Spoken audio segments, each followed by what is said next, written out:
इस क्लास की पीडीएफ जो है आज का हम लोग जो चर्चा पर चर्चा करने वाले हैं ये सामाजिक संस्थाओं पर। ठीक है, इसकी पीडीएफ आपके ग्रुप में जा चुका है टेलीग्राम पर। और सामाजिक संस्थाएं कौन कौन सी हैं यहाँ पर बताया गया है। जैसे एक हम पढ़ेंगे विवाह, परिवार और नातेदारी। देखिए ये एमपी सेट के साथ साथ अगर मैं बात करूँ तो Uttarakhand medical social welfare officer की भी जो वैकेंसी निकाली गई है उसमें भी अगर आप देखेंगे तो आपको एक पॉइंट मिलेगा इंस्टीट्यूट करके। इंस्टीट्यूट मीन्स होता है संस्थाएं, है ना।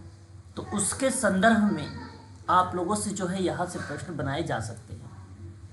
अतः आप सभी लोग इस क्लास को देखिएगा बहुत ध्यानपूर्वक और मैं आप लोगों के कीवर्ड्स केवल नोट करूंगा। इसकी पीडीएफ आप लोगों को प्रोवाइड करा दूंगा। जो मेन तथ्य है उन्हीं पर मैं डिस्कशन करूंगा इसके अंतर्गत। ठीक है, जैसे कि आप सभी को पता है सामाजिक संस्था राज्य की तरह समाज के प्रत्येक व्यक्ति व परिवार के सदस्य को प्रतिबंधित या नियंत्रित या दंडित आप कह सकते हैं और पुरस्कृत करती है। ये कार्य संस्था जिसमें परिवार, विवाह, नातेदारी आदि का सुव्यवस्थित संचालन होने के साथ सामाजिक उद्देश्य की पूर्ति सहानुभूतिपूर्वक की जाती है। तो समाज में मनुष्य की मौलिक आवश्यकताओं की पूर्ति हेतु कुछ ऐसे आधारों की अनिवार्यता होती है जो व्यक्तिगत क्षेत्र से व्यापक होकर सामाजिक क्षेत्र के अनुकूल बताती है। अनुकूल का मतलब होता है पॉजिटिव बात हो रही है। तो उसी संदर्भ में आपके सामने एक पहला पॉइंट है विवाह। विवाह मीन्स मैरिज। अब इसको थोड़ा सा ध्यान दीजिएगा क्योंकि यहाँ फैक्ट से सवाल बनाए जाते हैं। मानवीय इच्छाओं की पूर्ति ने ही विवाह को जन्म दिया है और विवाह ने ही परिवार और नातेदारी को बनाया है। कुछ समाजों में विवाह एक धार्मिक संस्था है तो कुछ में कानून एवं सामाजिक समझौता है। दूसरे शब्दों में अगर मैं आपसे कहूं तो विवाह दो विषम लिंगियों को पारिवारिक जीवन में प्रवेश करने की सामाजिक, धार्मिक और कानूनी स्वीकृति है। तो साधारण शब्दों में लिखने का प्रयास करिएगा कि विवाह दो विषम लिंगी या विषम लिंगियों को पारिवारिक जीवन में, ठीक है, प्रवेश करने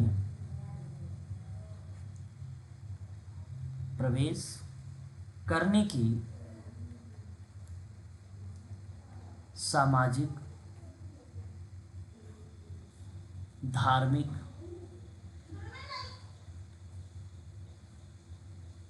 एवं कानूनी स्वीकृति है। ठीक है, ये एक परिभाषा के रूप में आप यहाँ पर ध्यान में रख सकते हैं। तो विवाह के अलग अलग समाजों में अलग अलग उद्देश्य होता है। जैसे ईसाई धर्म में विवाह का प्रमुख उद्देश्य यौन संतुष्टि है तो हिंदू धर्म में धर्म की रक्षा करना या धार्मिक संस्कार माना जाता है। मुस्लिम समाज में विवाह का उद्देश्य क्या है? वैध संतानों उत्पत्ति को जन्म देना। वहीं जनजातीय समाज की बात करते हैं तो उसका उद्देश्य क्या है? साथ साथ रहने का सामाजिक समझौता है। तो कई समाजों में अलग अलग इसके मोटो या इसके ऑब्जेक्टिव रखे गए हैं। जैसे कि ईसाई धर्म यौन संतुष्टि, हिंदू धर्म धार्मिक संस्कार या धर्म की रक्षा करना, मुस्लिम समाज वैध संतानों को जन्म देना, ठीक है, जनजाति में एक प्रकार से साथ साथ रहने के लिए सामाजिक समझौता है, तो वो विवाह का पार्ट माना जाता है। कुछ विद्वानों ने विवाह को परिभाषित करते हुए परिभाषाएं दी हैं, और मैं दो चार विद्वानों की जो इम्पोर्टेंट परिभाषाएं बनती हैं परीक्षाओं में, हो सकता है पूछा जाए, उन्हीं का आप लोगों को नोट करवा देता हूँ। एक नाम याद रखिएगा आप सभी लोग, बोगार्ट्स का नाम। जैसा कि आप सभी लोगों को पता होगा बोगार्ट्स के बारे में, इसने व्यवहार मापनी के साथ साथ एक सामाजिक दूरी की मापन है, उसका कॉन्सेप्ट बोगार्ट्स का आता है। बोगार्ट्स ने समुदाय में इसने कहा है कि समुदाय जो होता है वो हम की भावना रखता है। ये डेफिनेशन भी किसके द्वारा दिया गया है समुदाय में, तब भी आप बोगार्ट्स के द्वारा ही दिया गया है। समुदाय को बेसिकली अगर मैं बात करूं आपसे तो 3 भागों में डिवाइड भी किया गया है, क्या आप सबको पता है? और ये 3 भागों में अगर किसी ने डिवाइड किया है आवश्यक तत्व के रूप में तो वो बोगार्ट्स है, जिसमें एक नाम बताया था निश्चित भूभाग, दूसरा नाम बताया था सामाजिक समूह, और तीसरा नाम बताया था हम की भावना। ठीक है, देखिए अगर विद्वान के पीछे अगर मैं आप लोगों को 2-4 तथ्य बता रहा हूँ तो कॉपी पेन साथ में रखें, उसे नोट भी करते चलिए साथ ही साथ। ठीक है, तो जी सर। मैं चल रहा हूँ बोगार्ट्स के बारे में। तो बोगार्ट्स ने एक परिभाषा लिखते हुए कहा है कि विवाह स्त्री और पुरुष, विवाह स्त्री और पुरुष, ध्यान से सुनते चलिएगा, ठीक है, के पारिवारिक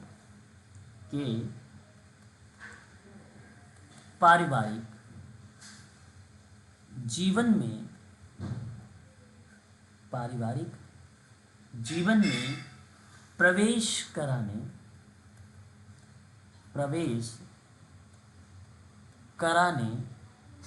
की संस्था है।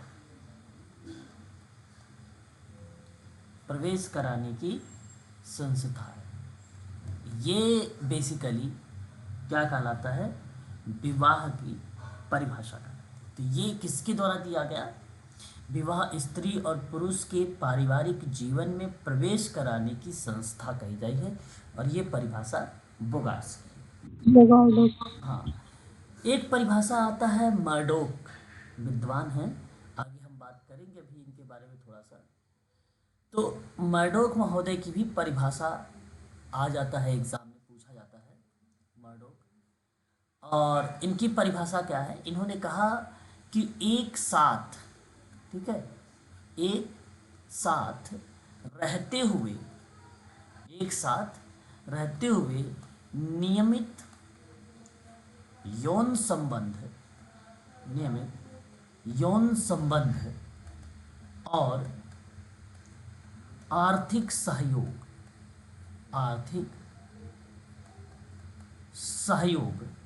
रखने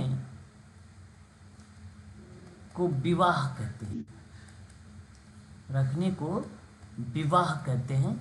ये इसकी परिभाषा है। तो यहाँ पर बेसिकली एक साथ रहते हुए नियमित यौन संबंध और आर्थिक सहयोग रखने को विवाह कहा जाता है। ये मर्डोक के द्वारा परिभाषित किया गया। ठीक है, वहीं अगर हम बात करते हैं, एक नाम आता है लूसी मेयर का नाम। लूसी मेयर महोदय ने एक परिभाषा देते हुए इन्होंने कहा है कि विवाह बच्चों की उत्पत्ति और देखभाल हेतु इकरारनामा है। ये थी विवाह के कुछ महत्वपूर्ण विद्वानों के द्वारा दी गई डेफिनेशन, यानी उनकी परिभाषाएं। अब हम बात करेंगे कि विवाह की विशेषता क्या हो सकती है ना, विवाह की विशेषताएं। ठीक है, तो ये पॉइंट में हम लोग जो है लिखेंगे कि विवाह की विशेषता या विवाह की विशेषताएं। ठीक है, तो देखिए, विवाह दो विषम लिंगियों का संबंध है, जैसा कि आप सभी को पता है। विवाह दो विषम लिंगियों का संबंध है। यह एक परिभाषा बनती है, सॉरी एक विशेषता बनती है। दूसरे पॉइंट में अगर हम लोग बात करते हैं तो एक और विशेषता है कि विवाह जो है, ये पेपर में आया हुआ है, विवाह एक सार्वभौमिक, ठीक है, ये पेपर के ऑप्शन में होता है सार्वभौमिक, ठीक है, सार्वभौमिक सामाजिक संस्था है, सार्वभौमिक सामाजिक संस्था है। ये दूसरी महत्वपूर्ण विशेषता है। तीसरा, ध्यान देना आप सभी लोग, विवाह की विशेषता में कहा गया कि इसके माध्यम से किसके, विवाह के, ठीक है, माध्यम से विवाह संबंधों का नियमन होता है, नियमन करता है। नियमन का मतलब समझ रहे हैं आप लोग? प्लीज अपने विचार को एक बार प्रकट करेंगे। नियमन, इसके माध्यम से विवाह संबंधों का नियमन होता है या नियमन करता है। क्या ये बात समझ रहे हैं आप लोग? बताइए।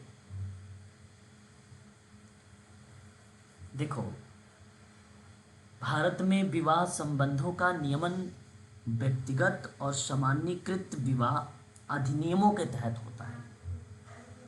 जैसे विवाह के समय दूल्हे की उम्र या लड़के की उम्र 21 वर्ष होनी चाहिए और लड़की की उम्र 18 साल की होनी चाहिए।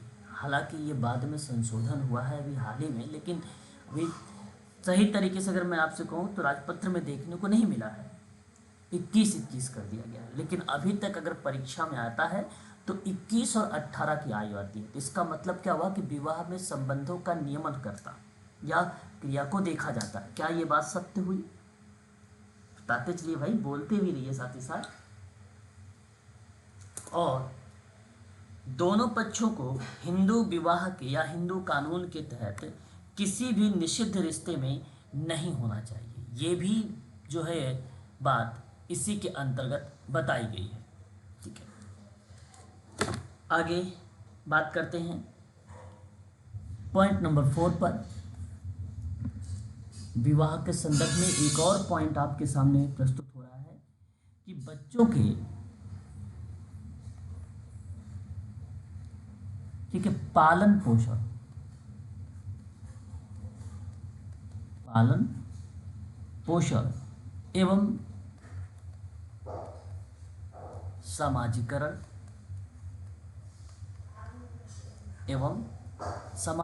की एक प्रमुख संस्था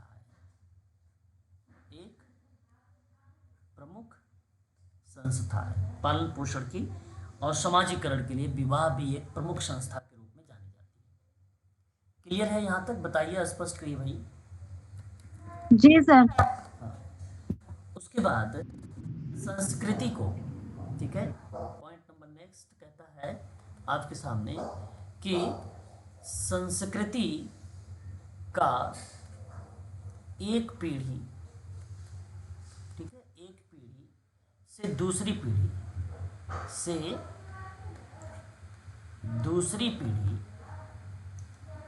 में हस्तांतरण है। ये भी विवाह की विशेषता है। साथ ही साथ ये भी कह सकते हो कि विवाह की विशेषता वैध संतानों उत्पत्ति को बढ़ावा देना है। ये भी इसकी विशेषता है। साथ ही साथ एक अंतिम विशेषता लिख लीजिए कि यह धार्मिक, ठीक है, सामाजिक, ठीक है, एवं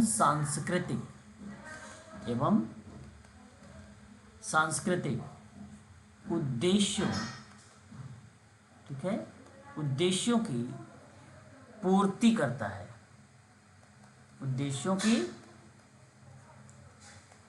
पूर्ति करता है। ठीक है, ये कुछ विवाह की विशेषताएं हैं जो आप लोगों को ध्यान में रखनी होगी। परीक्षा में आपसे पूछेगा कि निम्न में बताइए विवाह की विशेषता कौन सी नहीं है, तो आपको 3 वहाँ पर आइडेंटिफाई करने को मिलेंगे, जिसमें से एक ऑप्शन हो सकता है कि विवाह 2 विषमलिंगियों का संबंध है, विवाह सार्वभौमिक संस्था है, विवाह संबंधों का नियमन होता है, विवाह में बच्चों के पालन पोषण और सामाजिकरण के लिए एक संस्था प्रमुख मानी जाती है। ठीक है, एक पीढ़ी से दूसरी पीढ़ी में हस्तांतरण भी होती है, संस्कृति और वैध संतानों को बढ़ावा मिलता है, माता पिता और बच्चों में नवीन अधिकार और दायित्व भूमिकाओं का जन्म देना भी विवाह की एक विशेषता का पार्ट माना जाता है। तो उनमें से कोई एक होता है बेसिकली, वहाँ से होकर उसे हम लोगों को क्या करना पड़ेगा, एलिमिनेट करना पड़ेगा, उसे हटाना पड़ेगा। तो आप इस तरीके की चीज़ों को भी फोकस करिएगा। टू द पॉइंट है, ये फैक्ट है और इससे भी सवाल प्रश्न बन जाते हैं। अगला विवाह के उद्देश्य देखेंगे थोड़ा सा। विवाह का उद्देश्य क्या है? जैसा कि अभी अभी आप लोगों ने शुरुआत में विवाह के उद्देश्य थोड़े से देखे थे डिफरेंट विद्वानों के डिफरेंट समाजों के द्वारा। ठीक है, तो बेसिकली विवाह ही परिवार की आधारशिला है ना, और परिवार में ही बच्चों का समाजीकरण और पालन पोषण होता है। समाज की निरंतरता विवाह और परिवार से ही बेसिकली क्या है, संभव होता है। तो कुछ विद्वानों ने अलग अलग तरीके से इसकी जो है उद्देश्यों पर बात किया है। संक्षेप में अगर मैं आपसे कहूँ तो आप सभी बातों को जानते हैं। जैसे विवाह का उद्देश्य स्त्री पुरुष में आर्थिक सहयोग उत्पन्न करना होता है, एक तो उद्देश्य होता है। दूसरा, विवाह का उद्देश्य ये भी है कि संस्कृति का एक पीढ़ी से दूसरी पीढ़ी में हस्तांतरण करना, ये भी उद्देश्य का पार्ट माना जाएगा। एक उद्देश्य विवाह का ये भी होता है कि धार्मिक, सामाजिक और सांस्कृतिक उद्देश्यों की पूर्ति करना। विवाह का उद्देश्य ये भी होता है कि संतानों उत्पत्ति करना और समाज की निरंतरता को बनाए रखने की बात। एक उद्देश्य ये भी होता है कि परिवार का निर्माण और नातेदारी का विस्तार किया जाए, ये भी विवाह का उद्देश्य है। माता पिता और बच्चों में नवीन अधिकार और दायित्व को जन्म देना भी विवाह का उद्देश्य है। अतः मेरे द्वारा जो बोले गए शब्द थे, आप ये कह सकते हैं कि विवाह की विशेषताएं ही कहीं न कहीं विवाह के उद्देश्यों का पार्ट बनती है, और ये बात सत्य भी है। परंतु कुछ विद्वानों के द्वारा कुछ अलग तरीके से डिफाइन किया गया। जैसे एक नाम आता है मर्डोक का।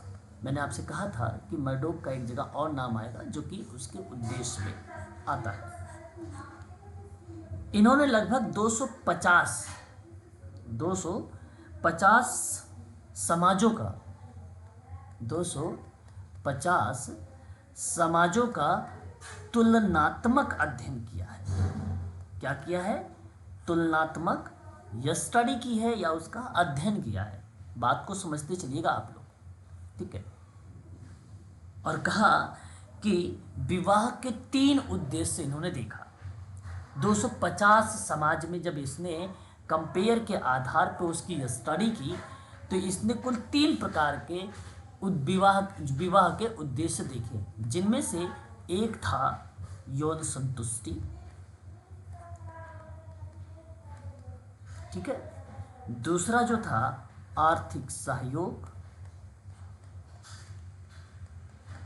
तीसरा जो है वह बच्चों का पालन पोषण।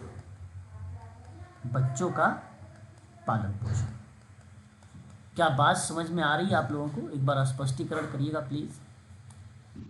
जी सर। चलिए ठीक है प्रतिमा। तो आगे अगर मैं बात करता हूं तो एक विद्वान का नाम और हमें देखने को मिलता है, जिसमें से आपने नाम सुना है, भली भांति तरीके से जानते हैं, मैलिनोवस्की के बारे में। मैलिनोवस्की सामाजिक प्रकारीवाद में बड़े ही फेमस पर्सन रहे हैं, जिन्होंने सत्ता को लेकर, संस्कृति की और सत्ता को लेकर 7 प्रकारों में डिफाइन भी किया था। जादू टोना जैसे कॉन्सेप्ट आता है जब, तो हम वहाँ पे चुनाव मैलिनोवस्की का लेते हैं। यहाँ तक कि प्रकारीवाद में बड़े ही फेमस पर्सन कहे जाते हैं मैलिनोवस्की महोदय। तो इनका नाम भी हमें देखने को मिला है विवाह के उद्देश्य में। तो आप लोग थोड़ा सा इनके भी 2-4 पॉइंट्स नोट करेंगे कि यहाँ इन्होंने क्या बात डिफाइन की है।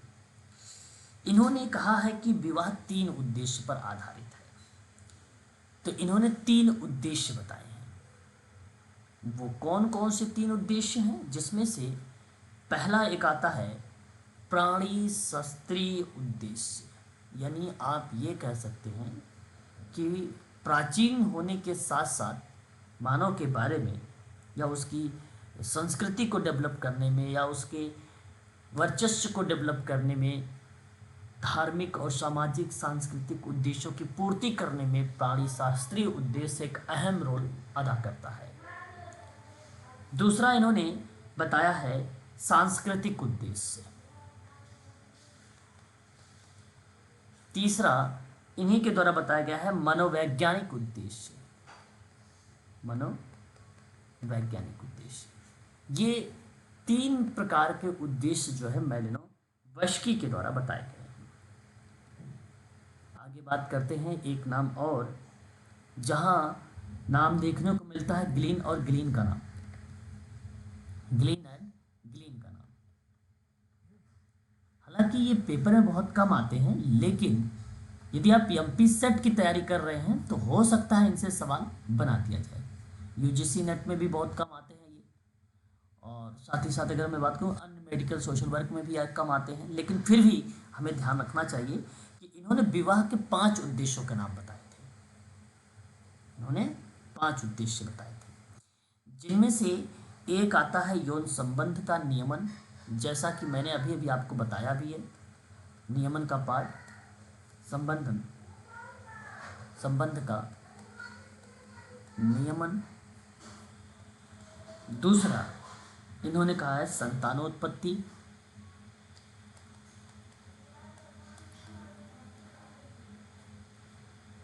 तीसरा आर्थिक सहयोग। चौथा भावनात्मक संबंध। और 5वां वंश एवं नातेदारी की स्थापना। वंश एवं नातेदारी की स्थापना।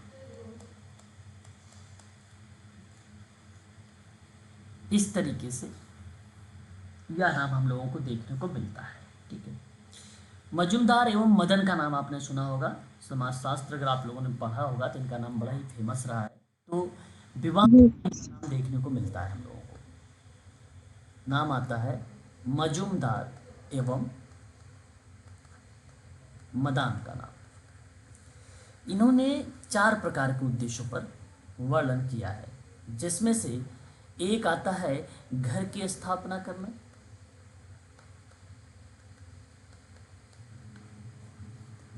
दूसरा लैंगिक संबंधों में प्रवेश। लैंगिक संबंधों में प्रवेश।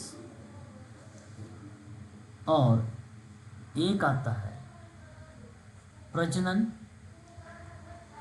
और एक आता है बच्चों का पालन पोषण।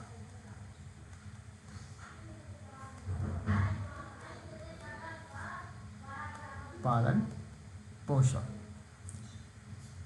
तो इस तरीके से ये थे बेसिकली विवाह के उद्देश्य, जो मजुमदार ने 4 टाइप के बताए, मर्डोक ने 250 समाजों का अध्ययन किया तो 3 प्रकार बताया, गिलिन और गिलिन ने 5 उद्देश्यों पर चर्चा किया, मेलिनोवस्की ने भी 3 उद्देश्यों के बारे में बात किया। तो इस तरीके से ये बताए गए कि ये विवाह के उद्देश्य हैं। अब बात करते हैं विवाह के प्रकार पर। मानव समाज के विवाह के साथ साथ विवाह के विभिन्न प्रकार भी रहे हैं, जिसमें से अगर मैं बात करूं, पति पत्नी की संख्या के आधार पर विवाह में पाए जाने वाले विवाहों के कुछ प्रमुख प्रकार देखने को मिले हैं। तो मैं अगर आपसे बात करता हूं विवाह के प्रकार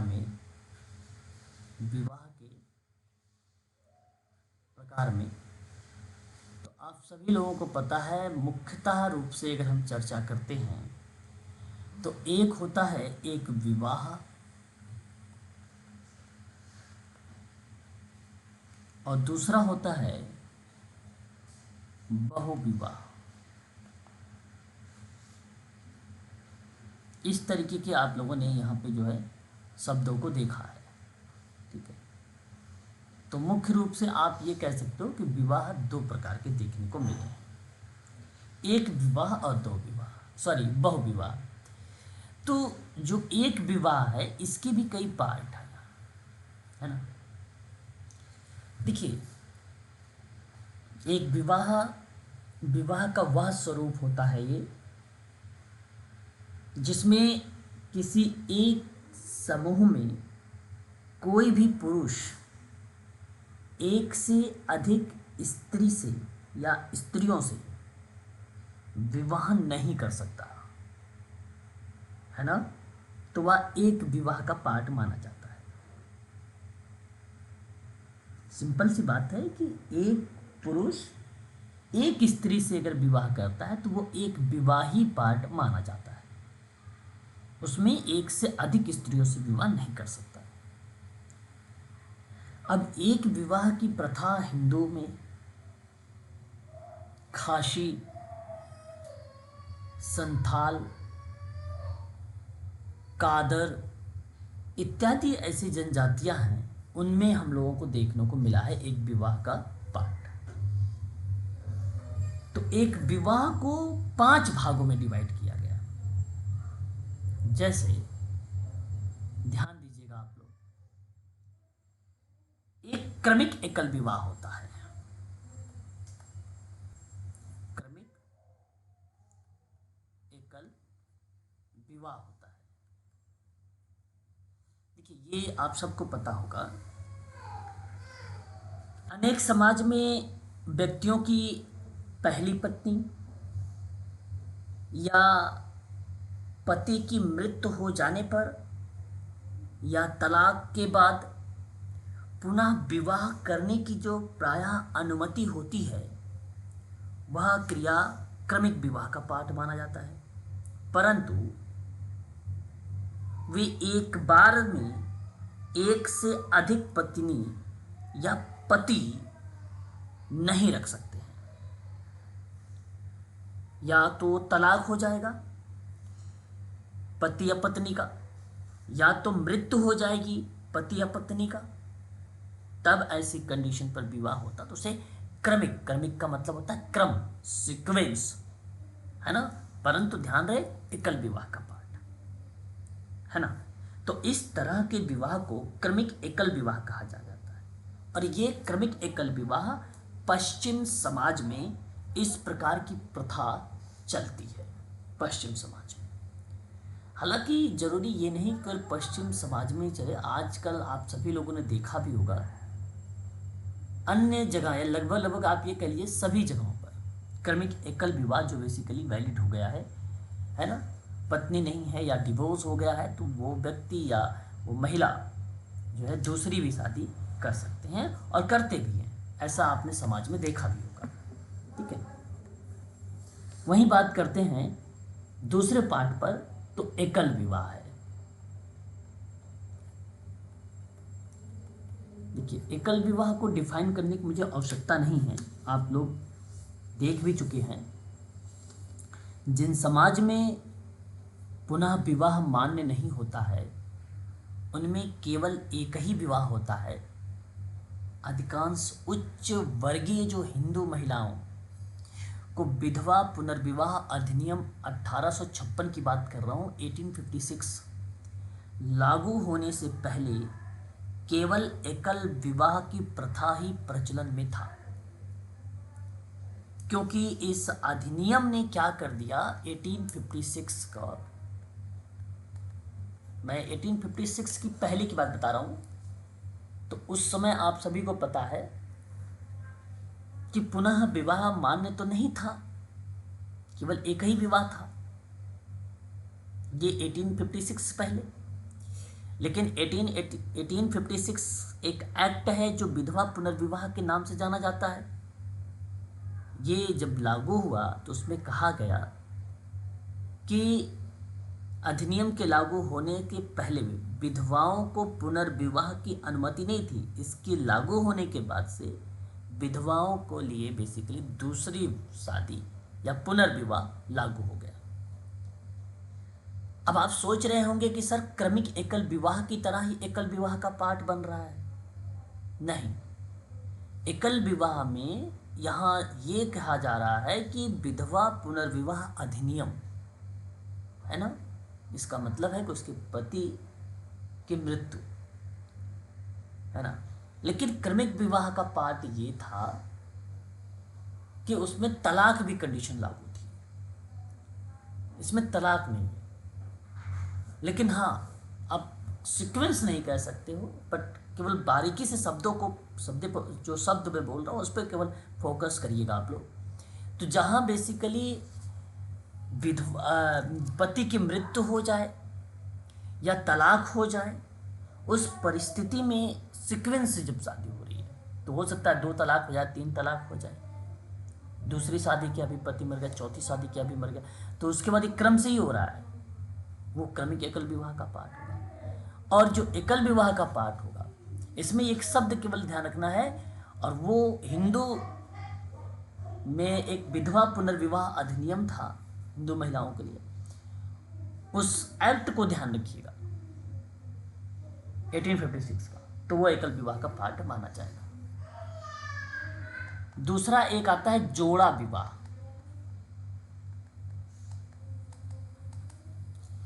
यह विवाह अस्थायी संबंधों पर आधारित होता है। अस्थायी का मतलब आप सबको पता है, फिक्स होता है। इसमें पति पत्नी की स्थिति क्या होगी, समान होगी। नहीं कहते तो कपल, तो वो जो अस्थायी शब्द दर्शाया जा रहा है वो जोड़ा विवाह का पार्ट दर्शाया जा रहा है। एक आप सभी लोगों ने नाम सुना है, मोनोगेमी कह लीजिए या एकल विवाह कह लीजिए, बात दोनों एक ही है ना। लेकिन यहाँ मैं आपको एकल विवाह के 5 प्रकार बता रहा हूँ, तो एक प्रकार हम ये भी शामिल करेंगे, मोनोजेमी भी कहा जाता है कहीं, तो मोनोगेमी भी कहा जाता है। ध्यान देने वाली बात यह है कि इस तरह के विवाह के अधिनियम में ये बात कही गई है कि एक पुरुष एक स्त्री से विवाह करता है ना। लेकिन इस प्रकार के विवाह की सबसे बड़ी विशेषता ये है कि इसमें पुरुष अपने परिवार की अन्य विवाहित स्त्रियों के साथ यौन संबंध स्थापित कर सकता है। ठीक है, देखो बात को समझिएगा। मैंने कहा कि इस विवाह अधिनियम में एक पुरुष एक स्त्री से विवाह करता है,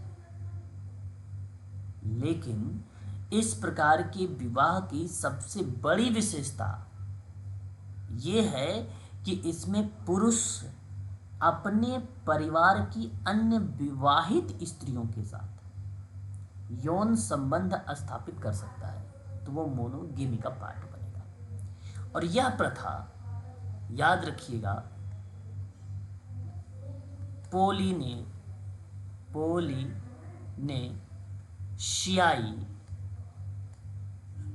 पोलिनेशियाई समाज में प्रचलित है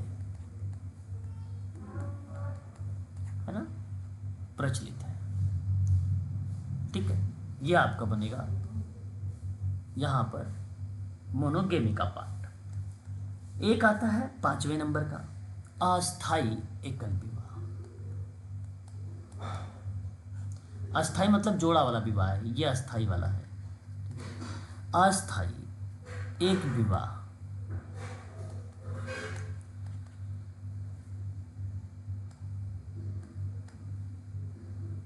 देखिए, अस्थाई एकल विवाह का मतलब है कि विवाह का स्वरूप संबंधों की अस्थिरता पर आधारित होगा। इसमें भी एक पुरुष एक स्त्री से विवाह करता है, लेकिन इस तरह के विवाह की सबसे बड़ी विशेषता यह है कि स्त्री, यहाँ पुरुष की बात नहीं कर रहा हूं मैं, यहाँ मैं स्त्री की बात कर रहा हूं। यह स्त्री, तो स्त्री परिवार के अन्य सदस्यों के साथ भी यौन संबंध अस्थाई या अस्थाई, अस्थाई भी हो सकता है और अस्थाई भी हो सकता है, विवाह जो है स्थापित करती है। और ये बेसिकली अगर मैं बात करूं तो पोलिनेशियाई समाज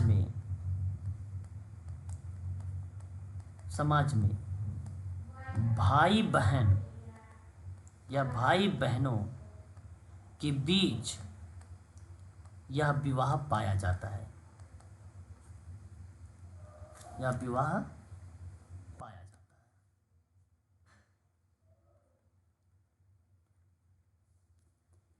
ठीक है, तो जैसे मोनोगेमी में क्या था, लेकिन इस प्रकार के विवाह में मैंने एक विशेषता बताई कि भाई पुरुष अपने परिवार के अन्य विवाहित स्त्रियों के साथ यौन संबंध रखेगा।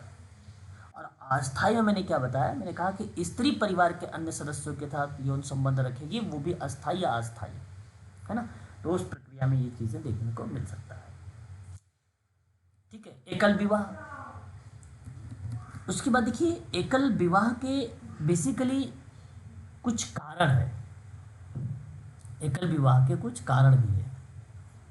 जैसे आप ये कह सकते हो कि समाज में स्त्रियों पुरुषों की संख्या समान होना, इसकी वजह से एकल विवाह का पाठ है। पारिवारिक संघर्ष या तनाव से बचने के लिए भी कह सकते हो आप एकल विवाह का पाठ माना जाता है। आर्थिक कारक एक महत्वपूर्ण कारक माना जाता है। दाम्पत्य जीवन में दूसरों का आना स्वीकार अगर नहीं है तो भी एकल विवाह का पाठ माना जाता है। हिंदू विवाह बेसिकली 18 एक विवाह, हिंदू विवाह की बात कर रहा हूँ, 1955 की हिंदू विवाह अधिनियम 1955 के द्वारा एकल विवाह ही अनिवार्य रूप से लागू होगा, ये कंपलसरी के रूप में बताया गया। एकल विवाह में ना सर्वश्रेष्ठ विवाह बेसिकली माना जाता है एकल विवाह को। पति पत्नी व्यक्तिगत रूप से बच्चों के प्रति बड़ी जिम्मेदार होते हैं। स्त्री पुरुष या आपसी सहयोग बना रहता है एकल विवाह से। स्त्री पुरुष का आपसी सहयोग बना होने के साथ साथ स्त्रियों की स्थिति ऊंची हो जाती है, बच्चों की संख्या में कमी आती है, पति पत्नी मानसिक तनाव और संघर्ष से दूर रहते हैं। ये एकल विवाह का बेनिफिट्स होता है ना।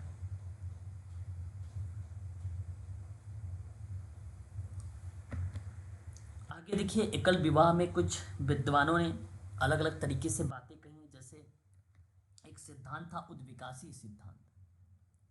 क्या था? उद्विकासी सिद्धांत। उद्विकासी सिद्धांत में अगर मैं बात करूं आपसे, एकल विवाह या एक विवाह की प्रथा सबसे नवीन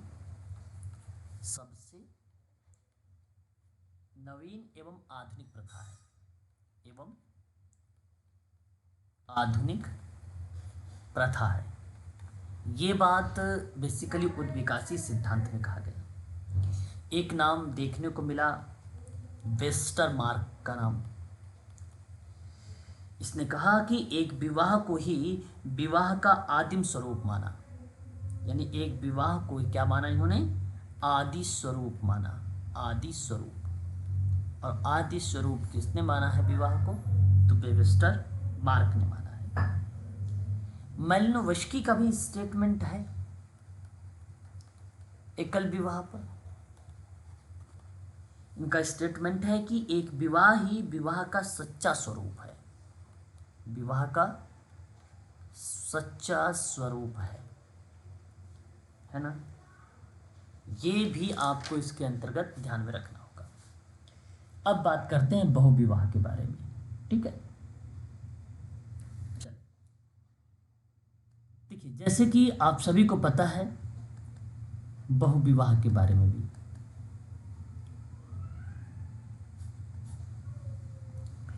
बहुविवाह एक ऐसा विवाह है जिसमें एक पुरुष या स्त्री एक से अधिक स्त्रियों या पुरुषों के साथ वैवाहिक संबंध स्थापित होता है, तो उसे कहा जाता है कि ये बहुविवाह का पार्ट है। मर्डोक ने 250 समाजों का अध्ययन किया था, मैंने भी आपको पीछे बताया है। तो 50% से अधिक समाजों में ना बहुविवाह पाया जाता है। 50% से अधिक समाज में बेसिकली बहुविवाह देखने को मिला भी। अब बहुविवाह को बेसिकली 4 रूप दिए गए हैं, है ना। इसमें 4 रूप। तो मेरा कहने का मतलब है कि मुख्यतः अगर मैं बहुविवाह की बात करता हूँ तो आपके दिमाग में 2 बातें आती हैं। एक आता है बहुपति विवाह,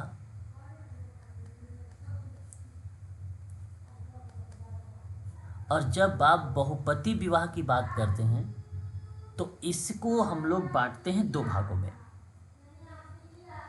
बहुपति विवाह को एक का नाम होता है भ्रातक बहुपति विवाह, बहुपति विवाह, और दूसरे को नाम में हम बांटते हैं अभ्रातक बहुपति विवाह, ठीक है। उसके बाद अगर हम बात करते हैं तो हमारे सामने एक और आता है, और वो होता है, ये पहला पार्ट था। दूसरे पार्ट में अगर हम बात करते हैं तो आता है बहुपत्नी विवाह, बहुपत्नी विवाह, ठीक है। अब इस बहुपत्नी विवाह को 2 भागों में डिवाइड किया गया। एक को कहा गया सीमित विवाह, और दूसरे को बोला गया असीमित विवाह, ठीक है। ये बहुपत्नी विवाह का पार्ट है। मेडिकल सोशल वर्क के स्टूडेंट खासकर ध्यान रखें ऐसे शब्दों का भी मैं व्याख्या करूंगा इस पे। और एक इसी के अंतर्गत और आता है तीसरा, तो उसे बोला गया द्विपत्नी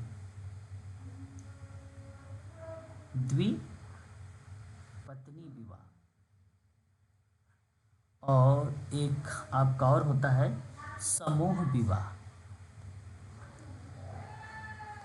ठीक है। इस तरीके से आप यहाँ डिफाइन कर सकते हैं कि विवाह को बेसिकली मुख्य रूप से 4 भागों में डिवाइड किया गया, जिसमें से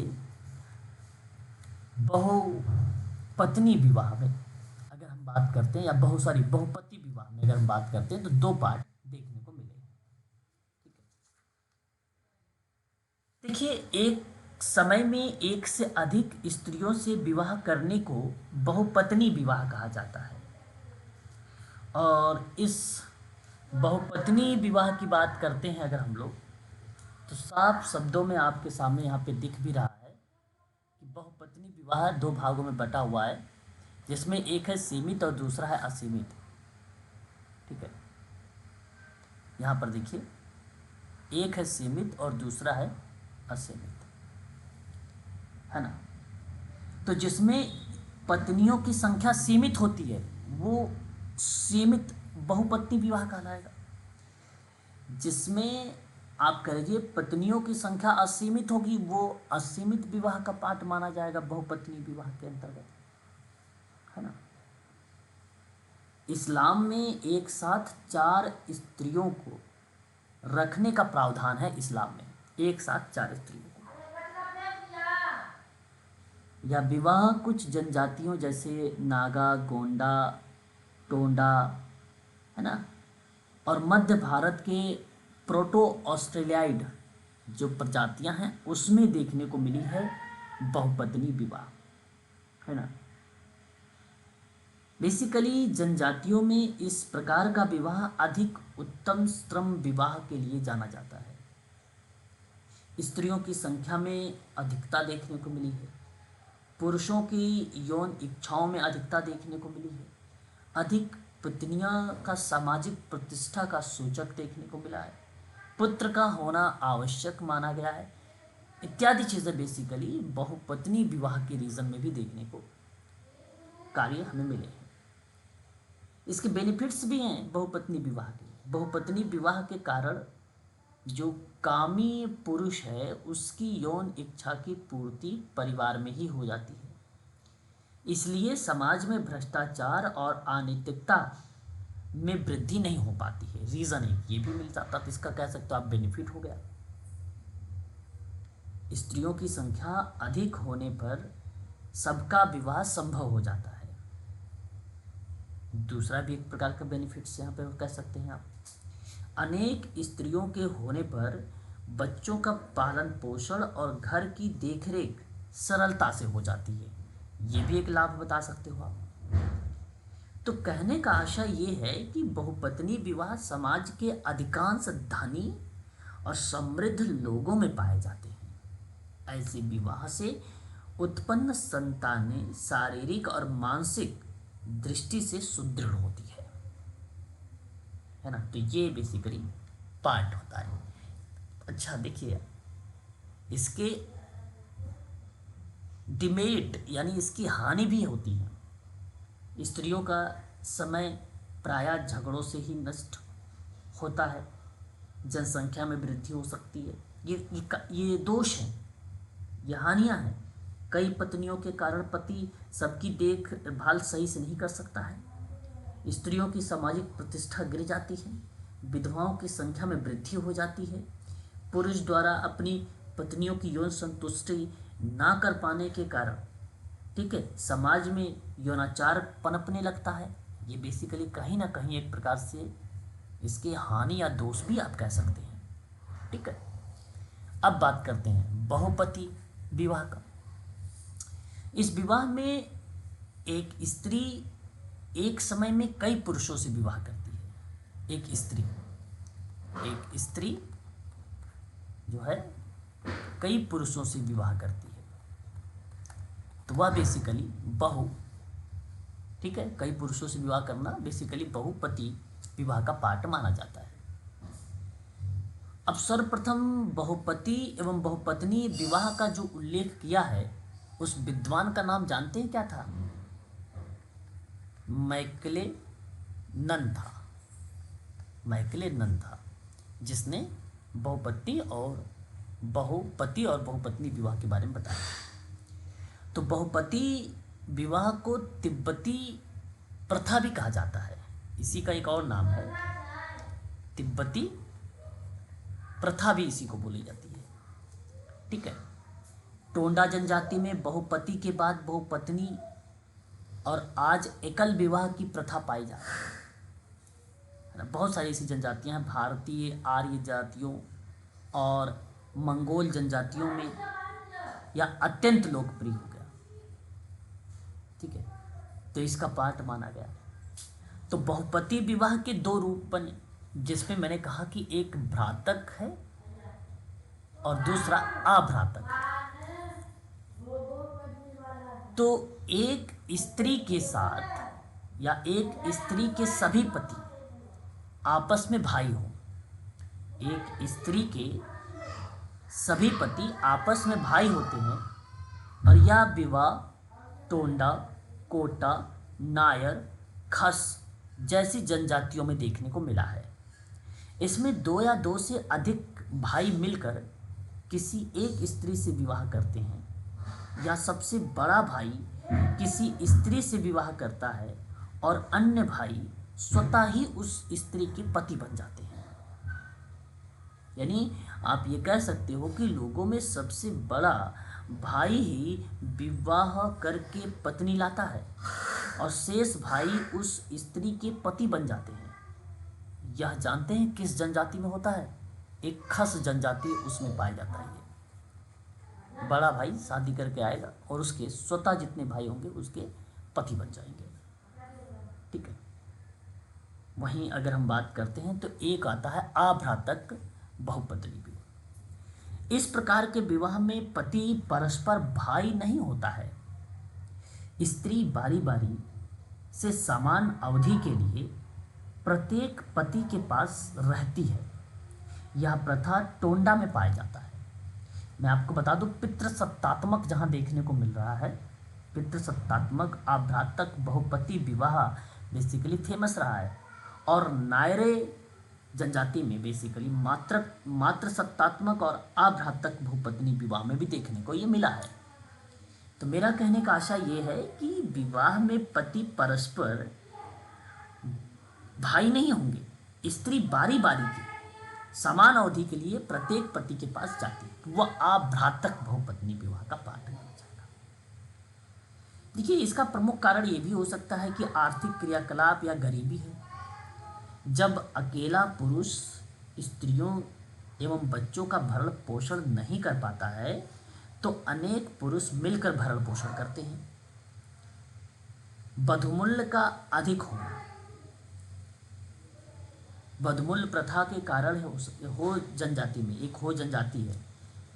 हो जनजाति में लड़कियां सबसे अधिक समय तक कुंवारी रहती है ना, और जनसंख्या को मर्यादित रखने की इच्छा के कारण बहुपति विवाह का पालन किया जाता है, क्योंकि ऐसे विवाह में संतानें कम होती हैं। संपत्ति के विभाजन को रोकने के लिए भी ऐसे रीजन हमें देखने को मिल जाता है। तो इसमें बेसिकली संपत्ति का बंटवारा नहीं होता है, आर्थिक सहयोग होता है। संतान का कम होना भी बेसिकली एक पार्ट माना जाता है। ये बेनिफिट्स के रूप में आप दर्शा सकते हो, है ना। तो बहुपत्नी विवाह का मुख्य कारण लिंगानुपात का असंतुलन होना होता है। लिंगानुपात का असंतुलित होना होता है। अब ये देखो, हानिया के रूप में भी हो सकता है। स्त्रियों में यौन रोग पनप सकता है। स्त्रियों की स्थिरता दयनीय हो सकती है। समाज में विदुर की संख्या ज़्यादा हो सकती है कि नहीं। विदुर जानते हैं, जिसके पास पत्नी एक्सपायर कर जाती है उसको विदुर कहा जाता है ना। और लड़का संतान अधिक होना, जिससे लड़कियों की संख्या में कमी का हो दर्शाना। बांझपन को विकसित करना भी एक प्रकार का ये रीजन दिखाता है। ठीक है। तो ये था बहुपति विवाह और बहुपत्नी। उसके बाद आता है द्विपत्नी विवाह। नाम से ही स्पष्ट है, आप डिफाइन कर सकते हैं यहाँ पर भी इसे द्विपत्नी विवाह। इस प्रकार के विवाह में एक पुरुष एक साथ दो पत्नियां रखता है। सिंपल तौर पे अगर मैं बात करूं, पहली पत्नी के मायके चले जाने पर या अस्वस्थ रहने की स्थिति में और ब्रह्मचर्य बाधित होने की स्थिति में दूसरे विवाह की आज्ञा प्रदान करती है। मैं आपको बता दूं, होलिया, मेडास, मैसूर की और एस्किमो में और आरेगन जनजाति में यह विवाह पाया जाता है, द्विपत्नी विवाह, है ना। और एक बात ध्यान रखिएगा, द्विपत्नी विवाह में जो एस्किमो शब्द जो मैं बता रहा हूँ ये जनजाति के बारे में, इनमें वृद्ध पुरुष और महिला की गला घोंटकर हत्या की प्रथा भी पाई जाती है द्विपत्नी विवाह में। वृद्ध आप कह लीजिए पुरुष या महिला है तो उसकी गला घोंटकर हत्या की भी प्रथा देखने को मिली है। एक होता है समूह विवाह। इनमें पुरुषों का एक समूह महिलाओं के समूह से विवाह करता है, मतलब ग्रुप से, जिसमें ना पुरुषों का एक समूह महिलाओं के समूह से विवाह करता है और समूह का प्रत्येक पुरुष दूसरे समूह की प्रत्येक स्त्री, ठीक है, का पति होता है। समझिएगा, एक समूह महिला का जिसमें बेसिकली दूसरे समूह से विवाह कर रहा है, तो समूह का प्रत्येक पुरुष दूसरे समूह के प्रत्येक स्त्री का पति होता है। और यह ऑस्ट्रेलिया की जो है माओरी जनजाति है, माओरी जनजाति है, उसमें पाई जाती है। यहाँ एक कुल की सभी लड़कियाँ दूसरे कुल की पत्नियाँ समझी जाती हैं। वह समूह विवाह का पार्ट माना जाता है। ऐसा कह लीजिए कि कुल के आधार पे शादी हो गई, बट वो भी ग्रुप में। तो इस तरीके से ये था जो है विवाह के प्रकार यहाँ पर होते हैं समाप्त। ठीक है जी सर। तो ये था विवाह के बारे में, इसको आप लोग ध्यान में रखिएगा। आज की क्लास यहीं तक रखिए। कल थोड़ा सा इसमें मुस्लिम विवाह है, मेहर है, मुस्लिम विवाह विच्छेद है, हिंदू विवाह है, इसके बारे में थोड़ा सा मैं जिक्र करूंगा आप लोगों से, और इम्पोर्टेंट तथ्य जो विवाह से संबंधित होगा। ठीक है, तो फिर आज के लिए इतना ही रखते हैं, फिर आगे क्लास जो है कल करेंगे। ठीक है जी सर, थैंक यू। बताइए। Hello sir. हाँ जी बताइए, आवाज़ आ रही है। सर सॉरी, मैं टॉपिक से